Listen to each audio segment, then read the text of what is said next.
Hello there, and welcome to the tour of the 6 configurations of the beginner class multi-purpose craft, the 8th vehicle in my Wimpomania line of vehicles. My name is Wimperman, and I am the chief designer, chief builder, chief architect, and chief dumbass behind the beginner class project. So, before I show you around the 6 variants of the beginner class, I'm first going to show you the original vehicle, kind of.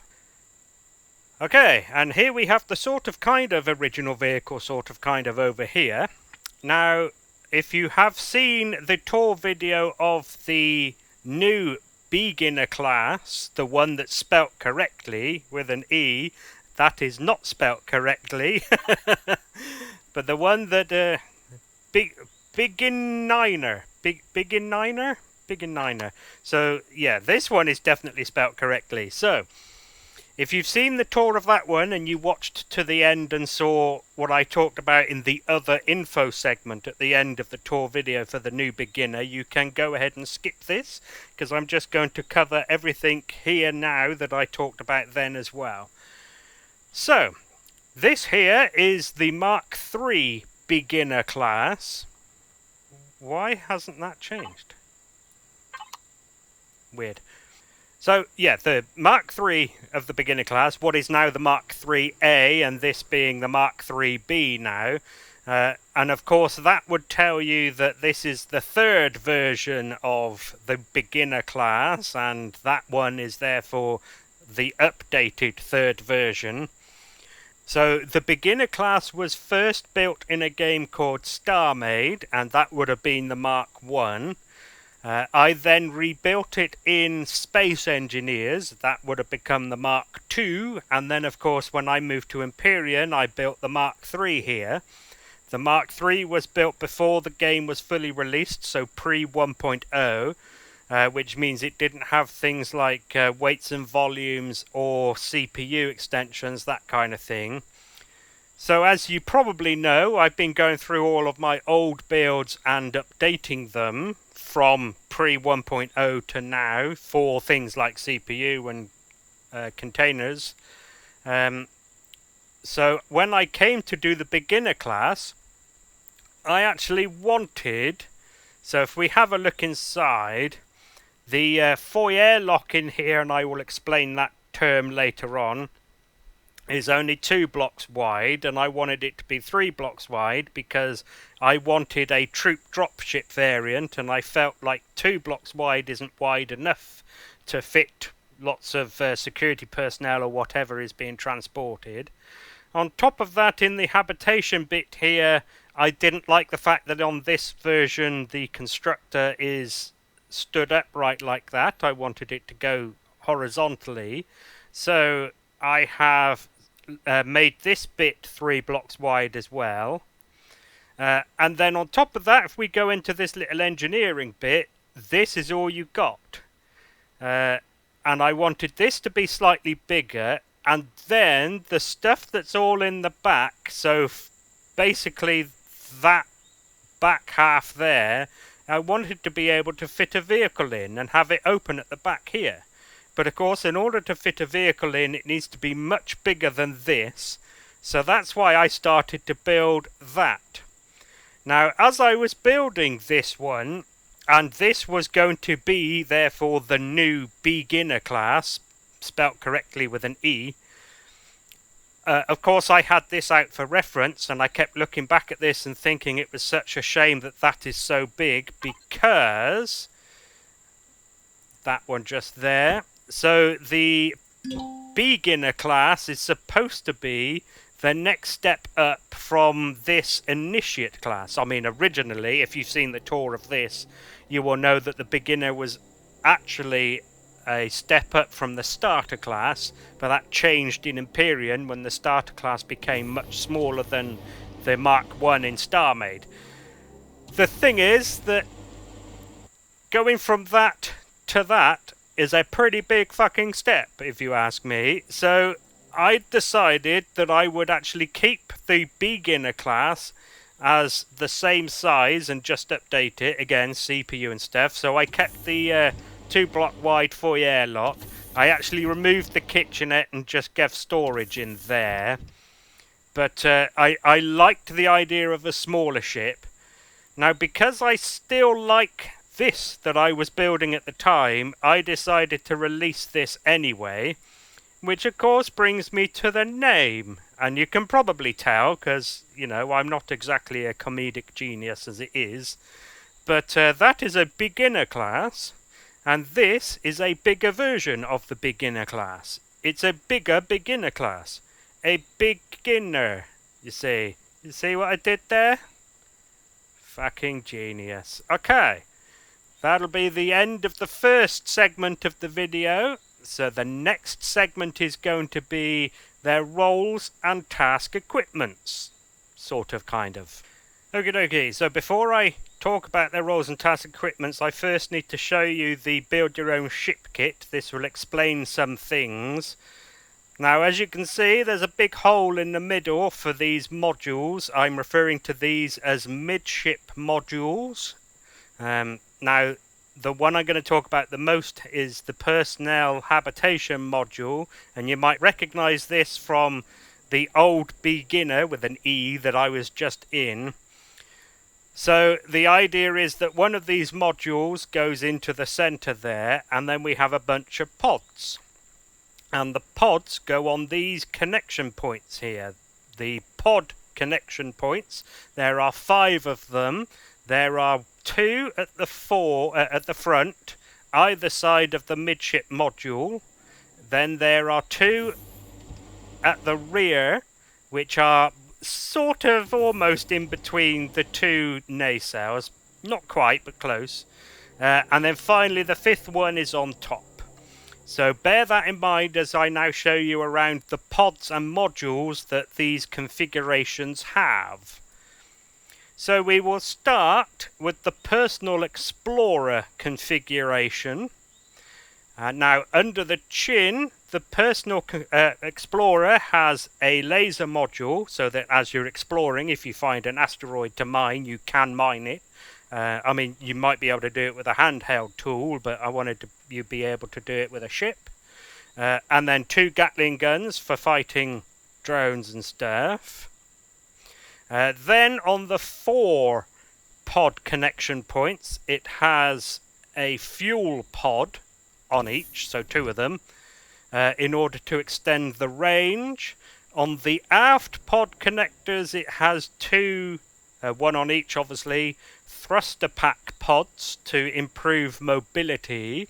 And on the dorsal pod connector, it has a warp drive pod. I bet you can't guess what that contains. Then we have the SV miner. On the chin, the Gatling guns and the laser drills have been swapped around from the Explorer. 2 laser drills and 1 Gatling.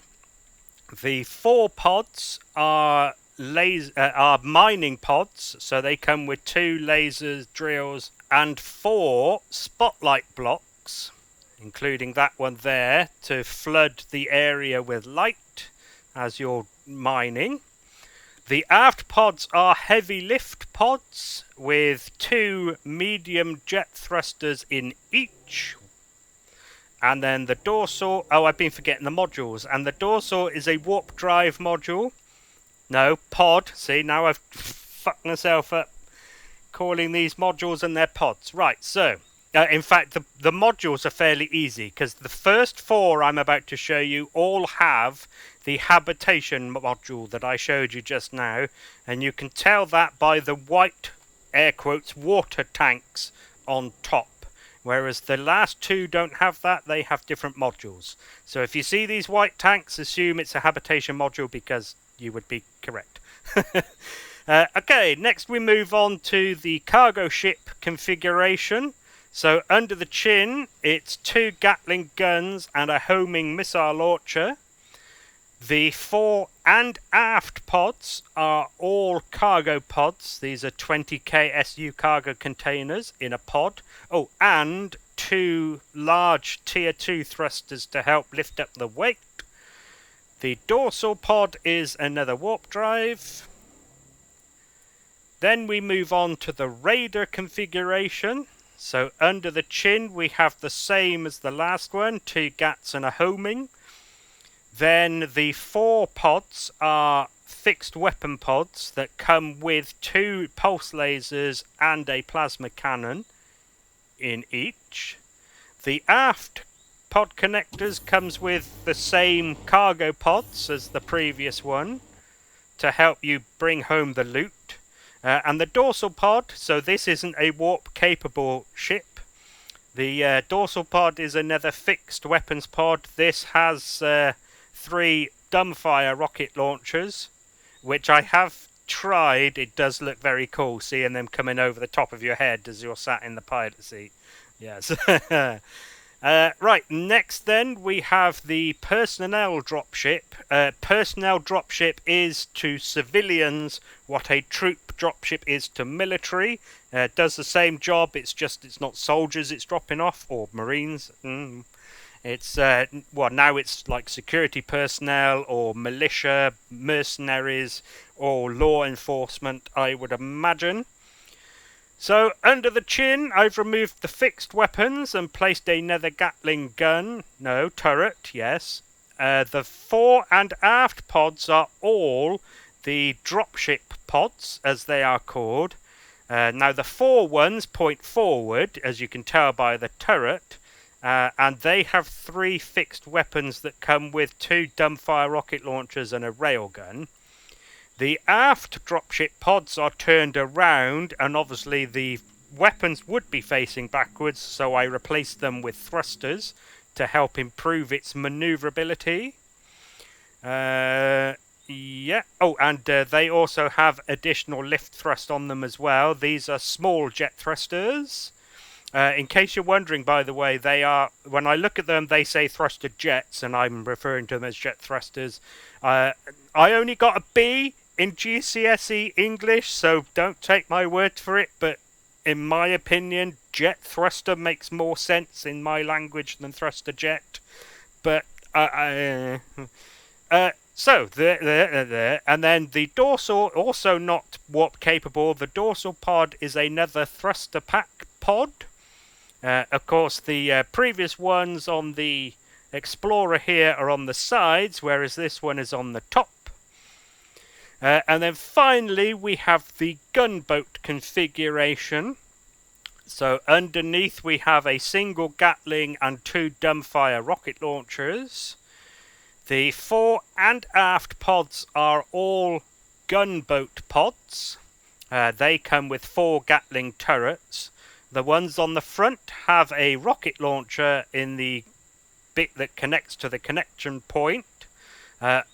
Again, the ones on the back are flipped around, which I did, by the way, because if I just copied this one and put it there, these guns at the front can fire forwards, these ones can't, and if I had that same way round on the back, they would be here able to fire forwards again, but they wouldn't be able to fire backwards, and nor could these, really.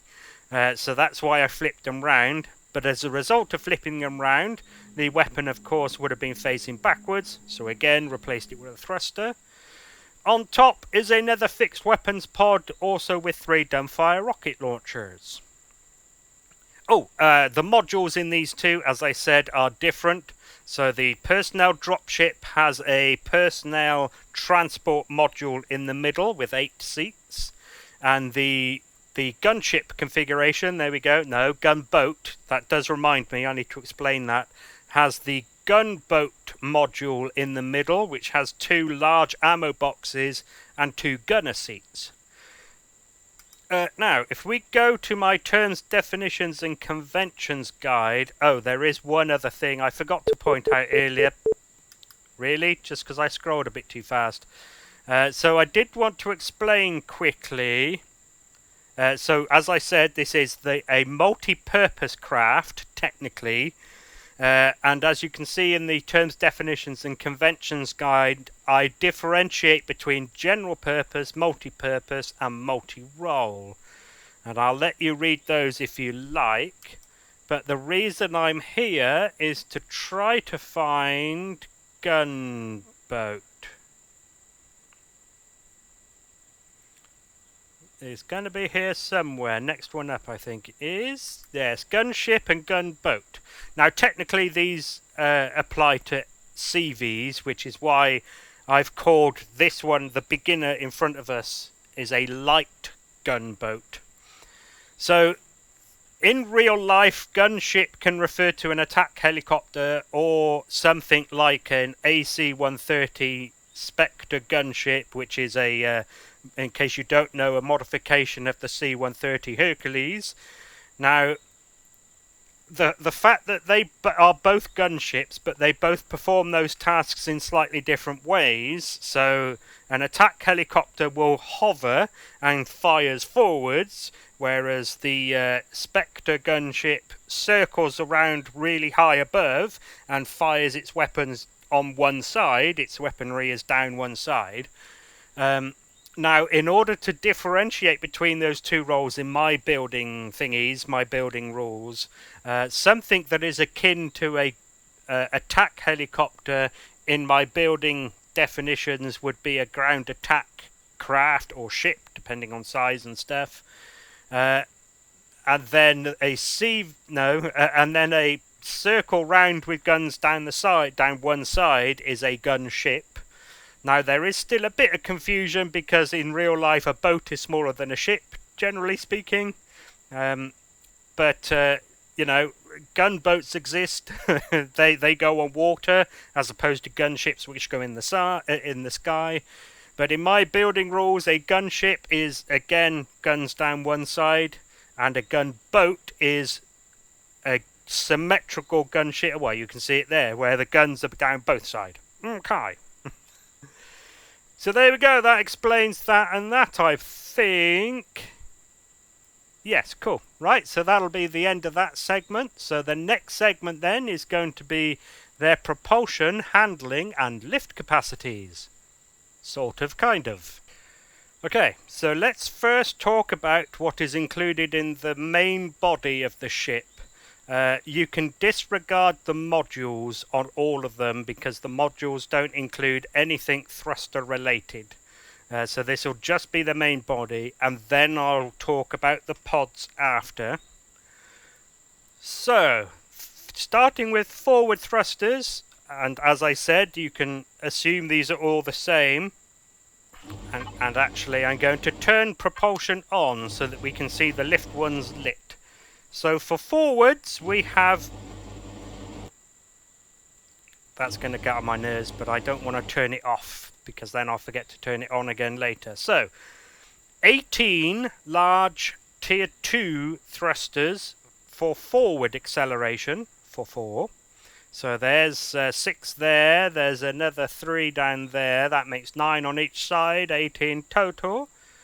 For reverse, we have a mix of flavours, so we have 10 large tier 2s, and we also have 8 medium tier 1s. As you can see, there are 2 there, 2 there, that's 4 on each side, 8 in total, the medium tier 1s, and, you know, 5 of the large, yeah. So, then we have lateral thrust. We have 15 large tier 2 thrusters. Let's get close enough. Yeah. So there's some on the sides of the nacelles, mostly the top ones.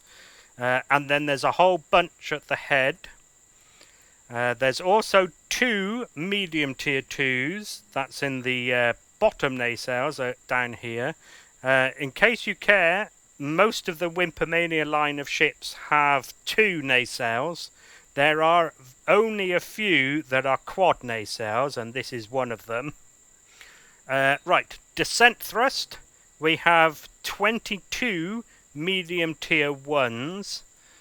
So there's some there, some on the other side as well, and then a bunch at the head to help with pitch and stuff. Then we come to lift. So for lift we have 16 large tier 2s. Oh, why am I looking at the pod? I shouldn't be telling you about the pod yet. So 16 large tier 2s, there's most of them there, and there's some at the head as well. And we also have 4 medium tier 1s, well, you can see 2 of them there. It's a symmetrical ship, so the other 2 are on the other side. And then you can tell that there are some that are currently turned off. They are set to max lift, and the max lift will turn on 6 large tier 2s, those 3 and the matching 3 on the other side, and 4 medium tier 2s, those 2, the matching 2 on the other side. There are no RCSs on any of these, so their agility is provided solely by the thrusters. And as I showed you with the pods, only some of them come with a warp drive pod. Right, let's talk about the pods then. So the Explorer configuration here has 2 thruster pack pods. The thruster pack pods have 4 large tier 2 thrusters pointing in 4 of the 6 directions, which helps improve lift and, you know, yaw and stuff. Obviously, direction 5 is pointing at the ship, so none there. And then direction 6 has 4 medium tier 2s. Same on the other side. Yep, that's it. So, moving on to the mining, the SV miner configuration, that's better. So, the 4 pods, the mining pods have none. The heavy lift pods, as I pointed out earlier, have 2 medium jet thrusters in each. Then we have the cargo ship configuration. The cargo modules, as I pointed out earlier, have 2 large tier 2s on each. Then we come to the POI Raider, has 2 of the cargo pods with the same 2 large tier 2 thrusters. Then we move on to the personnel dropship configuration with 4 dropship pods, and each dropship pod, as I pointed to earlier, has 2 small jet thrusters to help with lift. So you can deploy troops on a heavy or a HighG world, a heavy planet. I suppose technically, depending on how technical you want to get. And then the gunboat over here has none. Nothing in the pods adds extra thrust. Now, handling, I'm not going to bother showing you the handling of each. I'm not going to go to the statistics with the thrusters on and stuff, because that would just take too much time. It is all shown in the screenshots and in the descriptions of each, so, you know. Lift capacities, though, I'm also not going to bother telling you what each one is.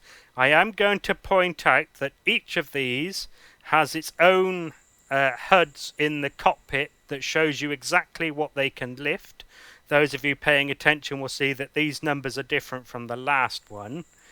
Of course, as usual, the max lift device group toggle tells you exactly how much in total each one can lift, and how much in addition to itself can be is shown in the lift performance screen up there. The one thing I would point out, and you probably have noticed as I've been going between these, is that with max lift on, every single one of them can operate to some level within 4G. You may have noticed that some can operate in 4G without it on, depending, one more, depending on how much thrusters it's got, but aye. So there we go, I think that'll do for that without making the video extremely long. Right, so that's the end of that segment. So the next segment I'm going to talk about their power, fuel and air. Like normal with my tours, I'm going to tell you about this stuff now and then show you where they are later on the interior layout bit. You can assume that all of these are the same until I specify otherwise. So power, they all have the same 12 large generators. Now each one of these, I'm pretty sure that none of them, and I've done the maths-ish, I did a maths a while ago, so forgive me if I'm wrong, but I'm pretty sure none of them need more than 4 or maybe 5 So I've given you 12 for redundancy, and those 12 are spread around in, depending how technical you want to get, either 2 places or 5 places. So that when you take damage, you should still have power to at least escape. Right, fuel. Oh, hang on, pentaxid tank. Yeah, that's fuel as well, so they all have a pentaxid tank. Now, fuel in the main body is always the same. So they all have 24 large fuel tanks in the body. They all also have at least 18 O2 tanks. They all have between 7 and 9 ventilators. The interior is fully compartmentalized. Depending on which module is in the middle, there's roughly 7 to 9 actually compartments as well. And they all have 3 O2 stations. Now here's where they differ, and this isn't going to take long because there's only really 2 differences. So the Explorer here differs, there we go, get your words out, by having 2 fuel pods. And each fuel pod has 15 large fuel tanks. The other difference is in the personnel dropship here, because the personnel transport module in the middle has an additional 4 O2 tanks.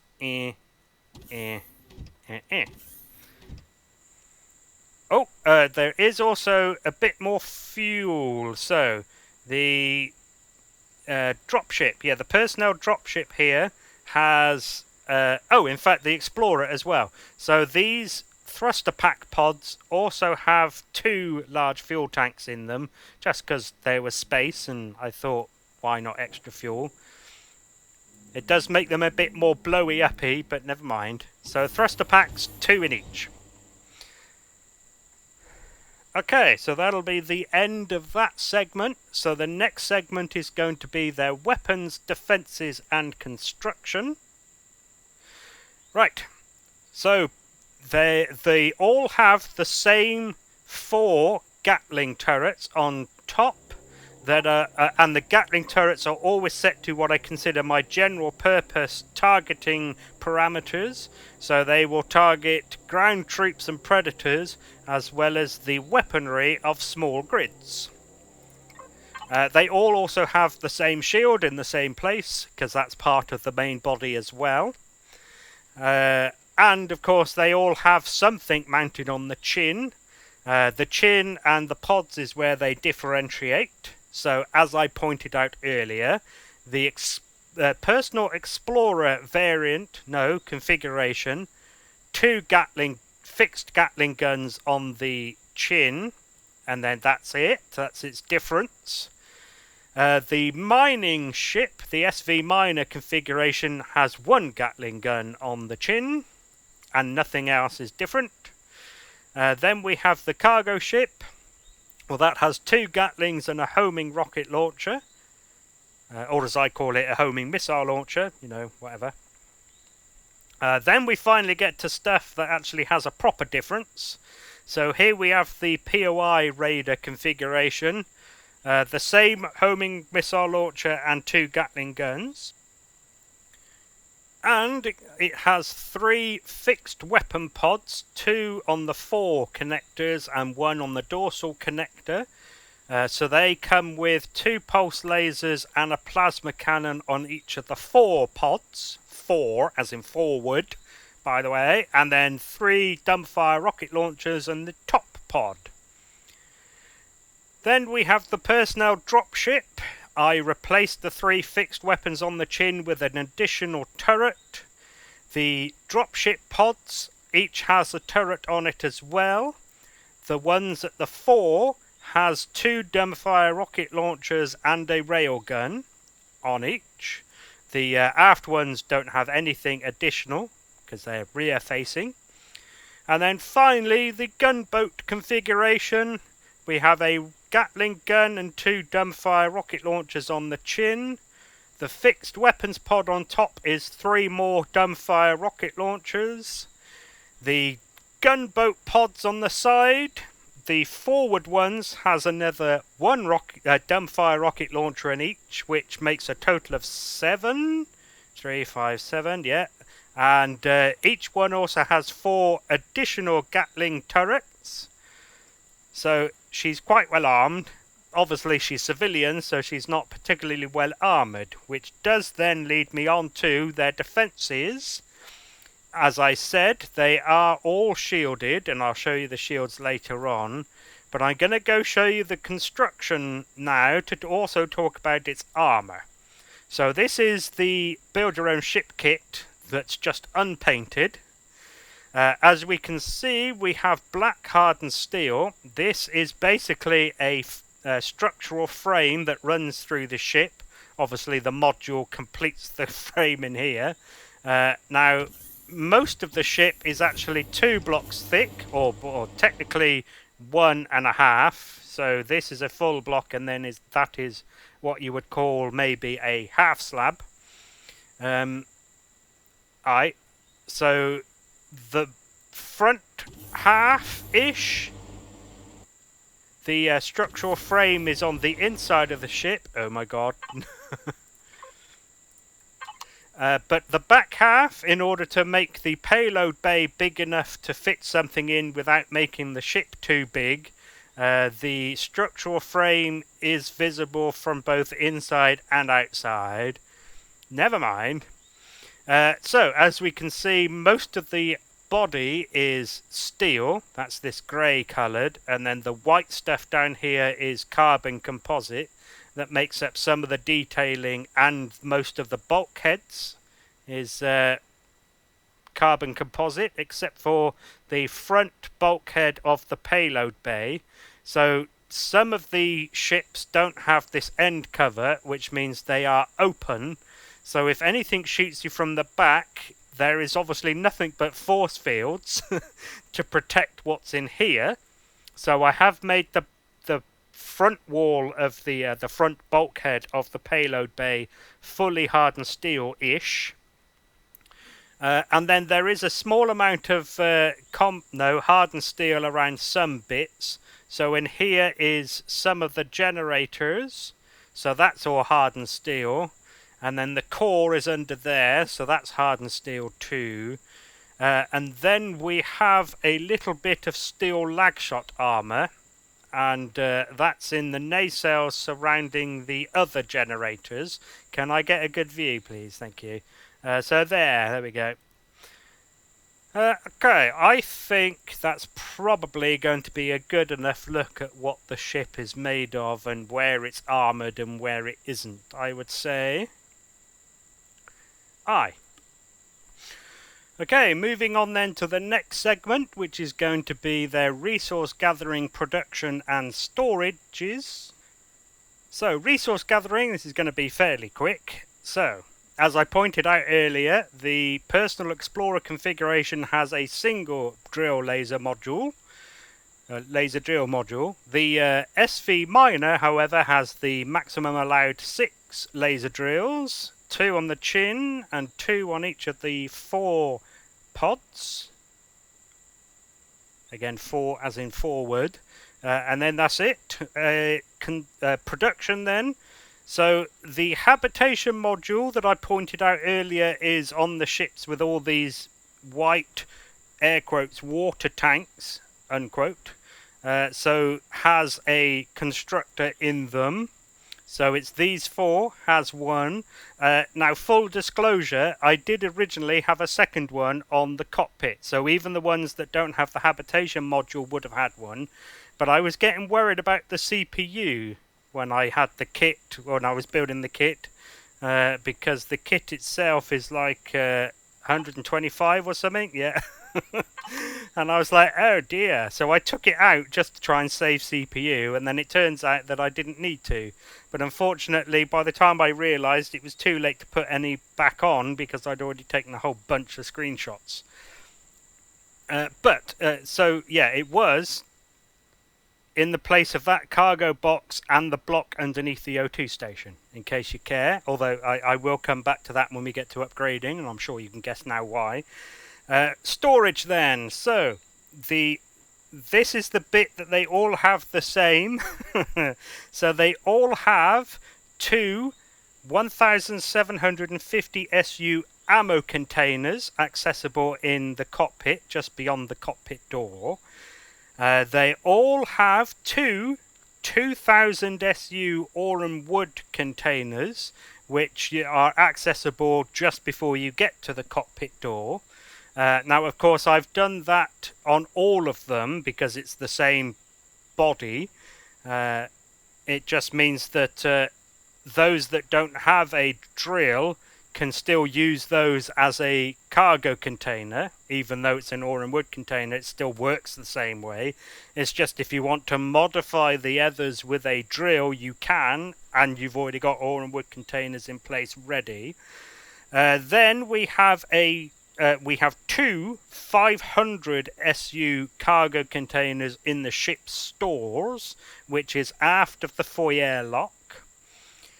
And then we have 3 armor lockers and 1 mini fridge, which is in the cockpit. Aye.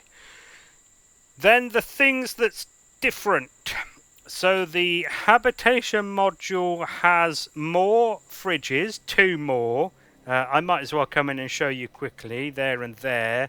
It also has a 375 cargo container underneath the constructor and a few small cargo boxes. So that's what's different there. Yep. The difference on... Nothing different there. So the difference on the cargo ship, of course, is... Oh, no, there is something different on the SV Miner. Of course there is. The payload bay that is open for quite a few of them in order to allow you to carry around a small HV is closed off for both the cargo ship and the SV Miner. In the back of both is two 32,000 SU containers. On the SV Miner, they are of course ore and wood containers, and on the cargo ship they are of course cargo containers. But you can see the extensions there. Those are both the same. Behind the end cap, as I'm calling them. The cargo ship, as I said earlier, also has 4 cargo pods, each with a 20,000 SU cargo container. The POI Raider has 2 of those cargo pods, but nothing else is different, and its payload bay is open, empty. The fixed weapon pods actually has a small ammo box in them, ammo container, 734, yeah, that is correct. So that's the same for that one and the one on top, obviously, because they are the same pods. Yep, that's it. So moving on past the Raider to the dropship. Again, the dropship pods also has an ammo container in each, 1125 in each of those. Because it has a personnel transport module, it also has a couple of extra armor, yes, lockers, and some extra cargo boxes. Brain, wake up, please. Oh, and 2 mini fridges at the back as well. Then we have the gunboat. So the difference here, the gunboat pods also has a small ammo container, 500 SU. And then when we go inside the gunboat module, we have 2 large ammo containers. These are 5,000 each. Aye, so there we go. Those are the differences between them when with regards to resource gathering, production and storage. Okay, so that'll be the end of that segment. The next segment then is going to be the interior layout and any remaining devices. Now, of course, what I'm going to do is go into one of the ships for the interior, although I will, just in case you're skipping around in the video, I will go and check out the different modules for these 2 versions, but the rest of the ship I'm just going to do on one of the configurations. But first, I'm going to talk about any remaining devices on the outside of the ship, starting with the headlights. We have 6 actually. So there are 2 that point diagonally sideways, 1 on each side, 2 that point diagonally downwards, and then behind those we have 2 that point directly forwards. Seriously? I'm not moving. Stop it. And they, of course, shine through the ones in front of them. Those are the same on all of the configurations. We also have some landing floods that do come on when you enter a sensor field on foot, of course. So we have 2 there. They aren't diagonal, they are horizontal. They shine across there to light up the ground this far away, as you can see. Of course, those lights, the lights to light up around the door, the ramp and the door itself are all on a motion sensor. That one there, matching on the other side. This is the same for all of them, I'm sure you can guess. Round the back we have some more floodlights. We have 2, again, horizontal ones that shine across the floor, and then 2 diagonally down that light up closer to the ramps. Again, those, the lights that will light up around the entryway and the ramps are all on a motion sensor, that one up there. So, sticking with lights, these ships are all fully light regulation compliant, of course. So we will start with the orientation lights. So we have the formation lights, which are made up by these illuminated orientation panels that you can see lit up around the ship. They are, of course, as is usual with these, red on the port, white on the stern. I went past them, but they are there, and a couple on top. And then, of course, green on the starboard. Unlike nav lights, however, they are also yellow on the bottom. Ta-da!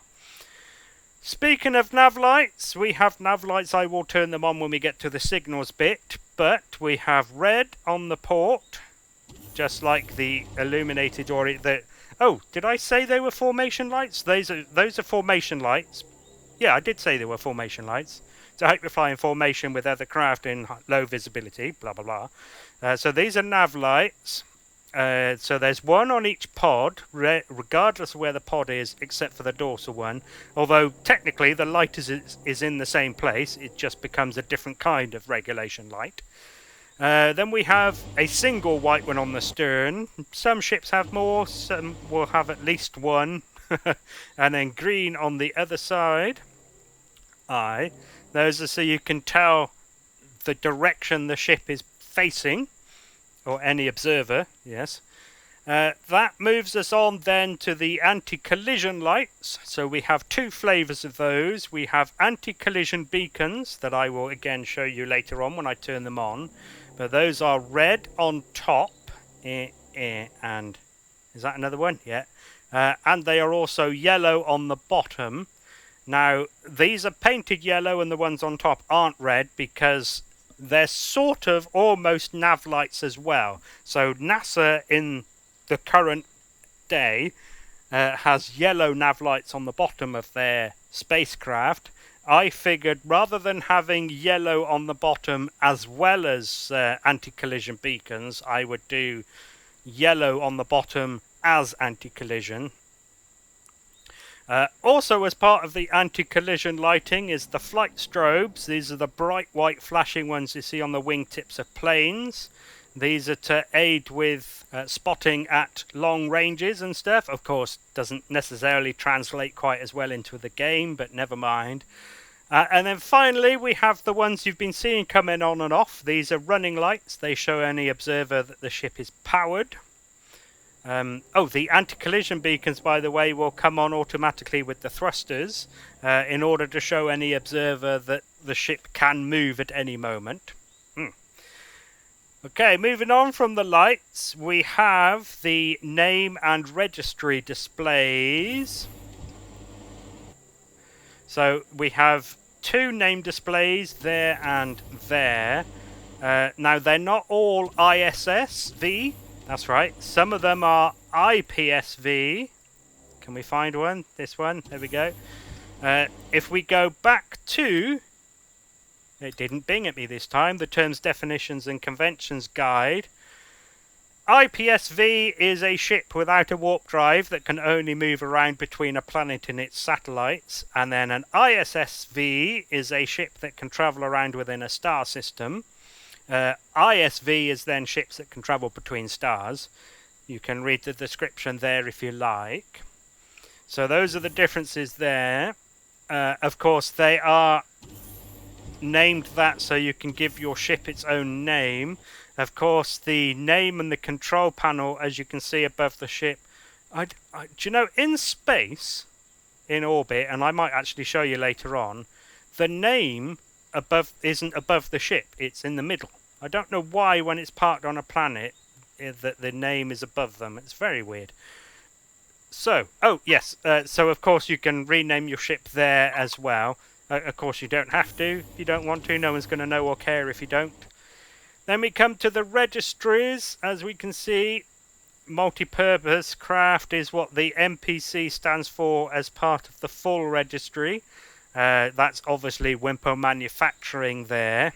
Then of course we have the line, Wimpomania, and the class within the line that this one is. This is the 8th ship within the Wimpomania line. Now, unlike normal, I can't really tell you what to replace the number symbols with, because these are 6 configurations on the workshop. It's not like you can just go and have a look and see how many are subscribed to the one you have and then just add one and that's your number. It doesn't really work like that with these. So feel free, if you want to do the maths and add them all up, by all means.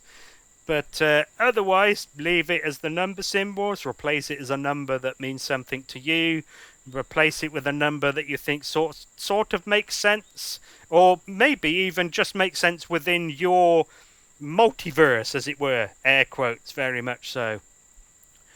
So that's the full registry and the class there, and then we have the main registry displayed elsewhere. As I'm sure you can tell, that is just that last bit. So that's the main and that's the full. Anything else? Landing gear, of course I always forget, but the ship does have some landing gear for landing on. Some of the pods also have their own landing gear, which of course is why the pod connection point that should be really in between the 2 nacelles is actually moved down a block. It's so that these pods can reach the ground. Whatever. Then we have the detector. You may have seen it as we've been floating about, but it is there. It has a bit of protection, but not exactly a lot. You know, it is targetable, but whatever. And then finally we have the wireless connectors, which I'm going to use to transition into the ship. So under this lump here at the front, we have one of the wireless connectors along with one of the gravity generators and an O2 tank. Then if we move further back, we have the same arrangement except a mirror image at the rear. So the second of the 2 Wi-Fis, the second of the 2 gravity generators and another O2 tank, just to fill in a block space there. Oh, and so as I pointed out earlier, although I might as well show you again, the generators, there is 2 generators. Why can I not find it? Oh, because I didn't go through the lag shot armor. So each nacelle has 2 generators, which is why, by the way, I said depending on how technical you want to count the places the generators are in, you could count it as 2 places. Here's 1 place in the roof of the payload bay, and then the second place is in the nacelles, or you could count each nacelle as 1, whatever. So there you go, there's the top nacelles and there's the generator in the bottom nacelles. These are stood upright rather than laying flat, but whatever. Okay, let's go inside now using one of the doors. Just in case, again, you're skipping through the video. Ramp, lights, and the door on a motion sensor, that one there. Here we have the foyer lock. I will talk about the term now. It's both a foyer and an airlock. it's a foyer because it leads to multiple areas of the ship. So I call this a foyer lock when the airlock also has 2 doors out of it to the interior. The ship's core is in the ceiling of the foyer lock for no particular reason. That's where it went, that's where it ended up. As you can see, armor lockers and O2 stations in here, as well as vents, obviously. Okay, I'm going to go backwards first. Now, almost all of the interior doors are actually automatic on a motion sensor. This door leads into the stores motion sensor, that one there, which leads me on nicely to, there's the pentaxid tank, there's the shield generator, and there is a small cargo box for additional pentaxid or something else. See the upgrading bit later on.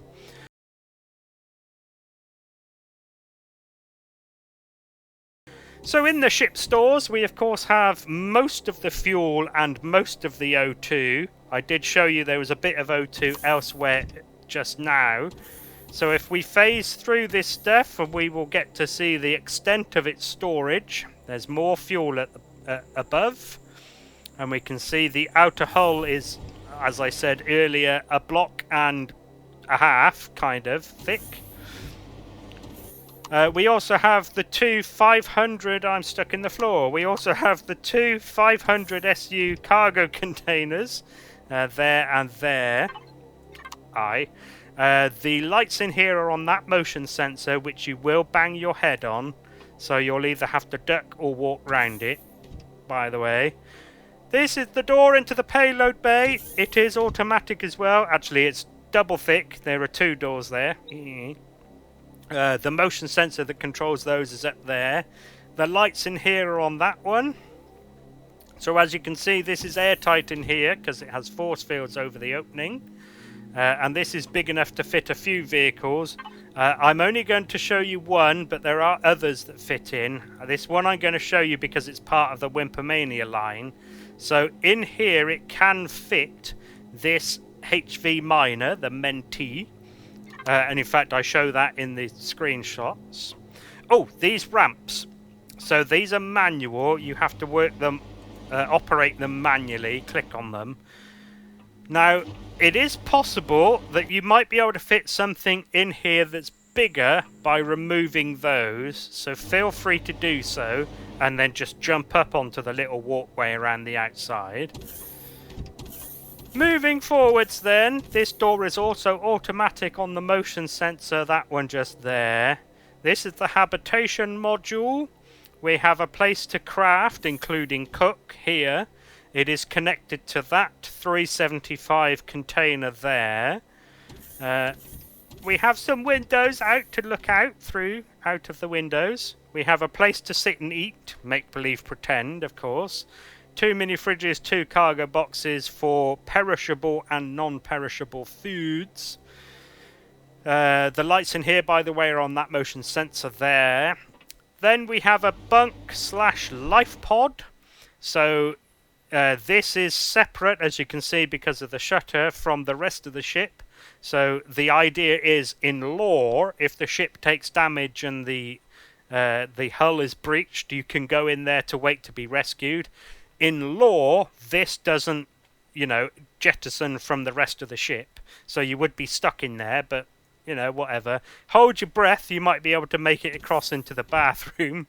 As you can see, light switch, 2 bits of storage for personal effects, and the bed there. Here we have the bathroom. Now, I don't mind this so much because it's just RP. Everything in there is roleplay. But these glass panes, and they are in fact on the block below because I can't put the light there. And as you can see, the door is above these. But you can't actually walk through the door because of those windows in the floor. It's mental. I can't help it. But I would rather a window in the floor than get rid of the floor just so you don't have to crouch to get into this room. If it was into the cockpit, I would rework it. But because there's nothing in here but RP, meh. Light switch, head, basin, shower, control panel, duct to get out. Oh, and these two are the only two manual doors in here, by the way. Moving forward, we have the two ore and wood containers. Then we have, of course, the CPU extensions. And then we have the ammo boxes. Accessible there and there. That door is automatic, that motion sensor there. The lights in the cockpit are on that motion sensor and that lever. The lever, of course, is for if you want the lights left on when you get in the seat. O2 station, a large cargo box, armor locker, small box, fridge.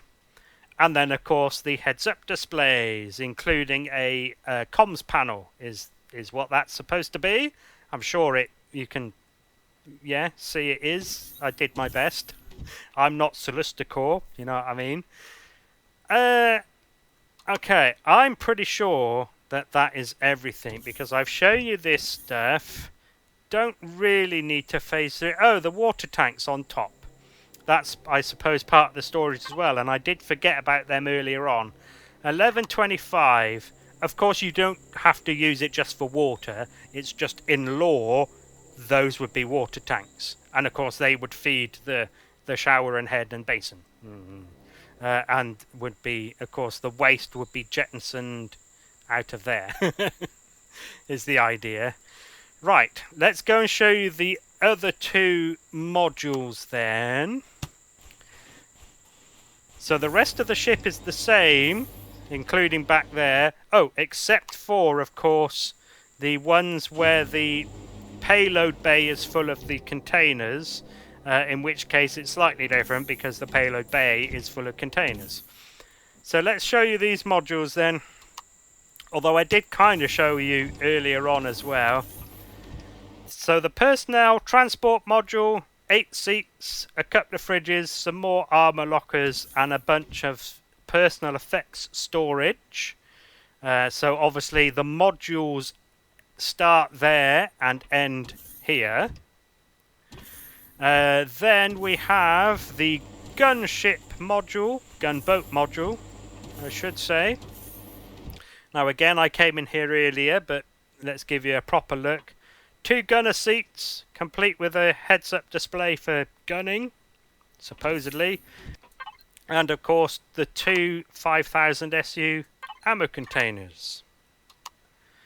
Right, I'm pretty sure that covers everything. So that'll be everything. So that'll be the end of that segment.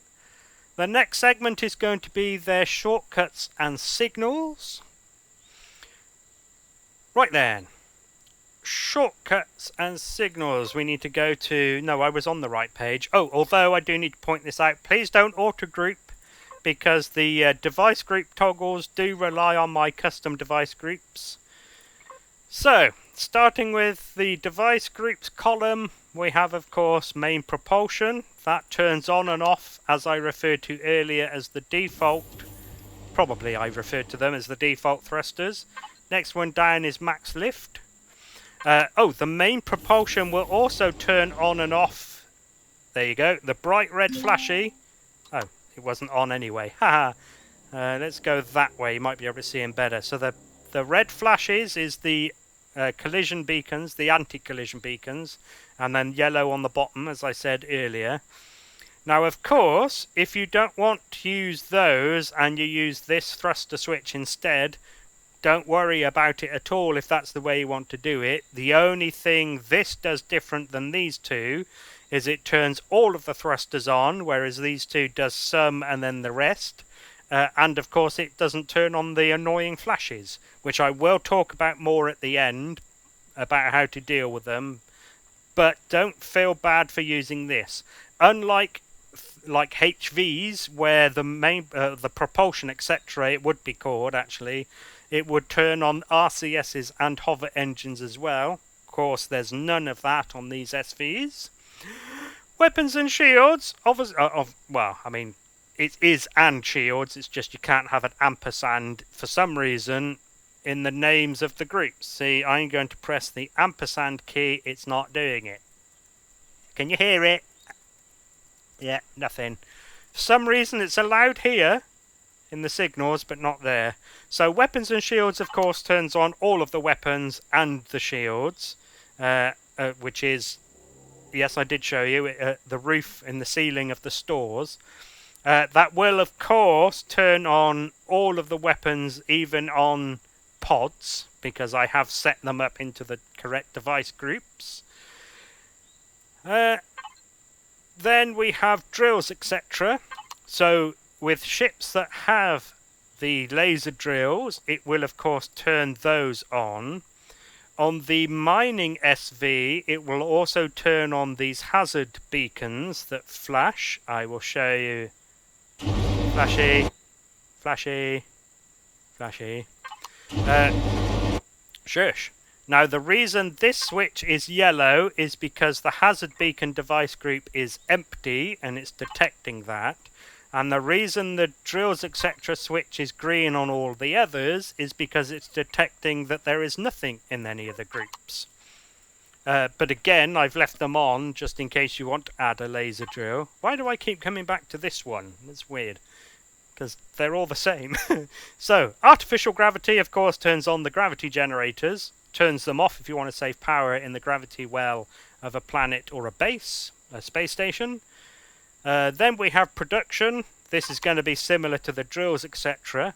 So that turns on the one constructor that is in the habitation module of 4 of the 6 configurations. Of course, on the other 2 that has none, that shows as green because the production device group is empty, 0.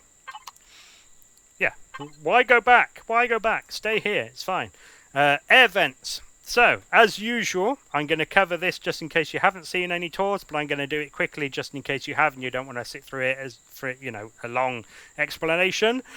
If we have a look at the power left and turn oxygen off, nothing changes because although it's no longer blowing air into the ship, the ventilator block itself, or the blocks, multiple, are still powered. So I've given you an air vent switch so that you can save some power in a breathable atmosphere.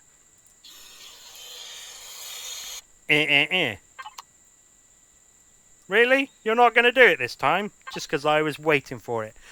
Moving on to the signals column then, we have power save. Now, there is a screen that does explain what it does, but it basically turns off all, when turning it on, turns off all of the light controls and the door controls and the ramp controls, so all the motion sensors and levers.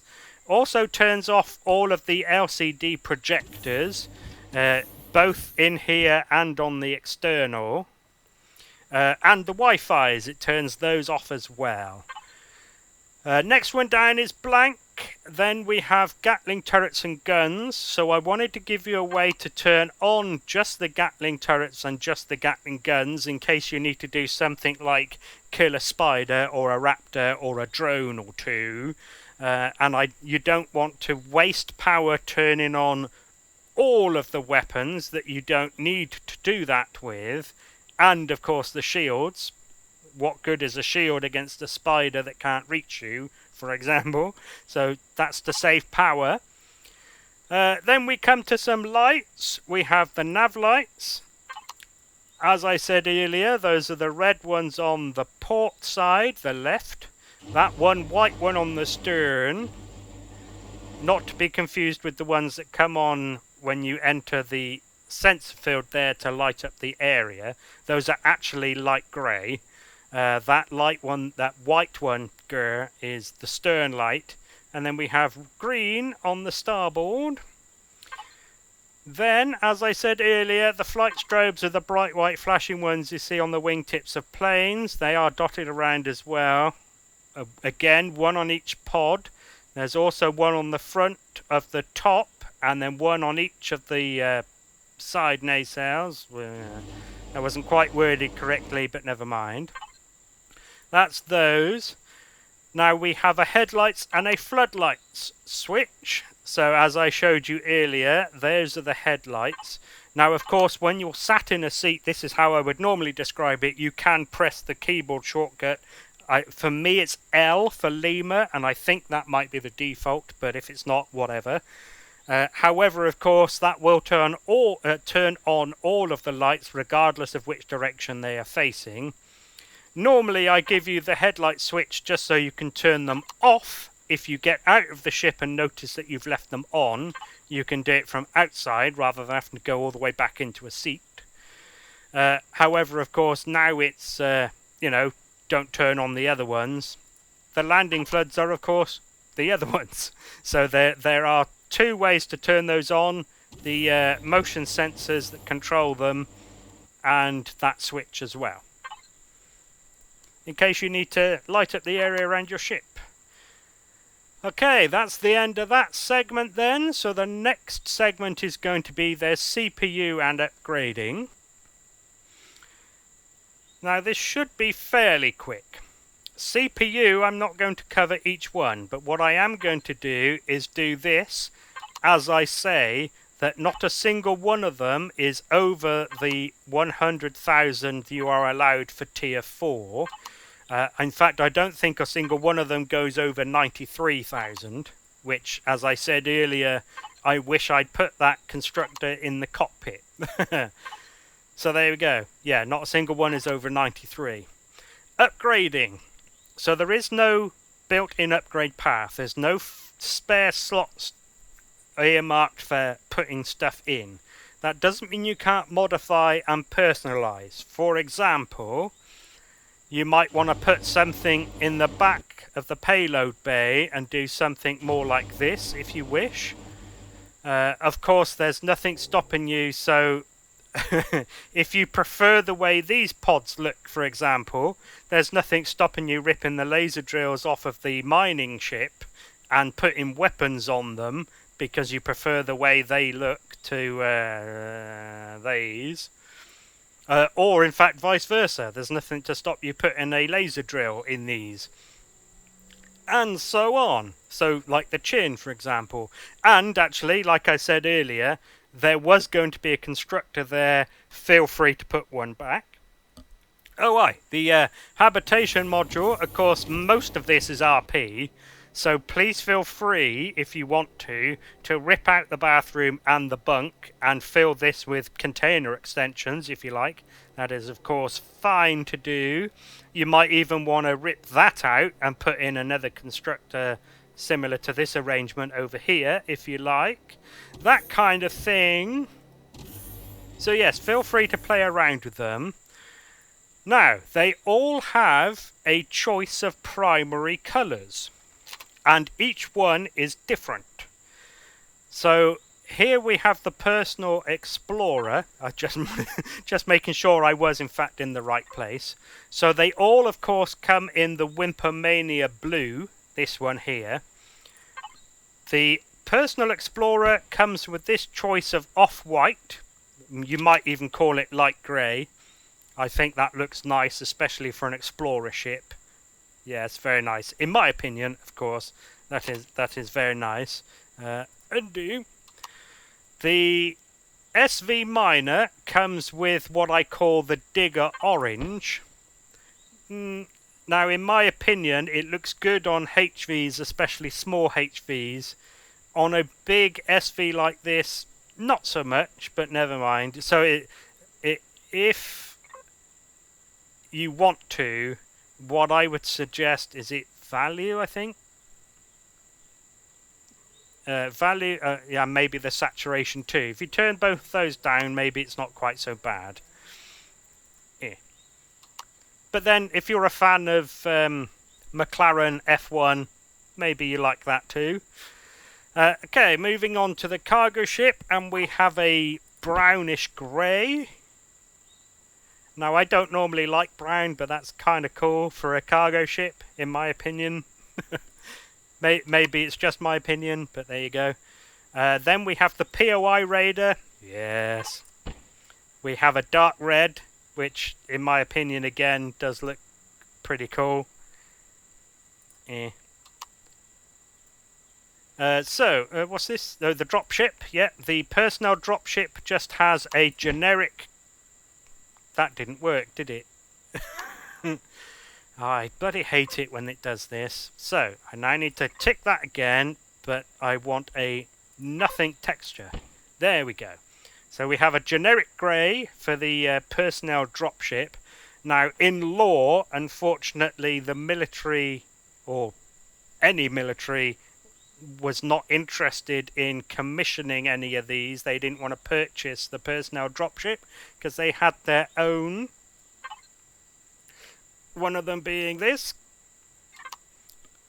So it doesn't have a military colour. It is, well, civilian-esque. So, like I said earlier, militia, mercenaries, law enforcement, security personnel.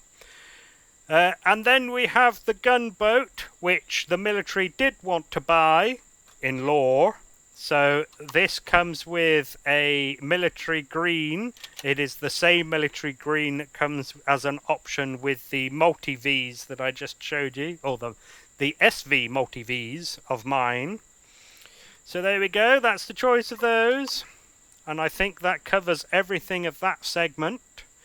So the next and last segment then is going to be any other info. Okay, first of all I'm going to talk about the damage texture. In case you care,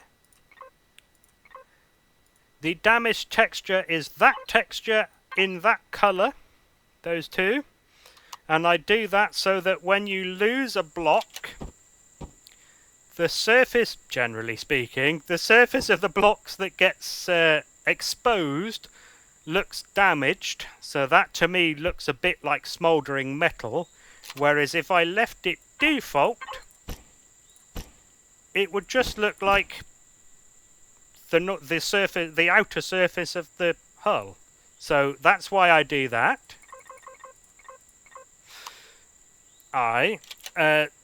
Something else to talk about is the name. I'm sure you guessed this. This is the only exception to the naming convention of the Wimpomania line.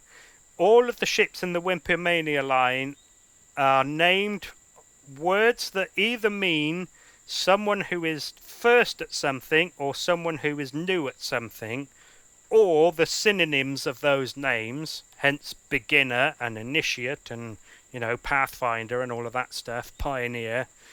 This is the only exception. Although, is it? Because it still says beginner. It's just beginner rather than beginner. You know, no. Right, now I'm going to talk about how to deal with the flashes. And this will be the last thing I talk about. Of course, there is a separate video, so feel free to skip it if you've already watched it. Why did I come over here? Again, weird. So, nav lights and flight strobes are very easy. You just don't turn them on, because if you don't turn them on, they won't come on themselves. Then we move on to the anti-collision beacons. Again, those are the flashy red ones on top and the flashy yellow ones on the bottom. Just saw one then. So, either make sure main propulsion is off, or just deactivate the block group. My regulation lights are all at the bottom, and you're looking for anti-collision. So if they're active, deactivate them, and then you remove the shortcut. And then those flashy ones won't come on ever again. Then we have the running lights. Those are the slow blinking ones there that come on. These are very easy. You just deactivate the block group running lights. There we go. And since nothing turns them on, they will forever stay off. The only other one to talk about is the hazard beacons for when you turn on drills, etc. on the SV minor loud. Oh, I should mention as well, not that it really matters, but the reason there's 3 on each side flashing in a chasing pattern is so that when you're in the ship, it looks like there's 1 light on each side that flashes 3 times, is the idea. But those you work them the same way as you did with the anti-collision beacons. So you find hazard beacons, which aren't regulation lights, by the way. I apologise for the noise coming in through the window. There are neighbours outside at 9:30 apparently. So, like the anti-collision beacons, if they're active, deactivate them and then remove the shortcut there. And then that's it. That's how you deal with my flashes. Okay, so that'll be the end of the tour. Thank you very much for taking an interest in at least one of the configurations of the Biginner class. Biginner class. I hope you get some use out of at least one of them, and hopefully I will see you in another video for a different build. So thank you again, and goodbye.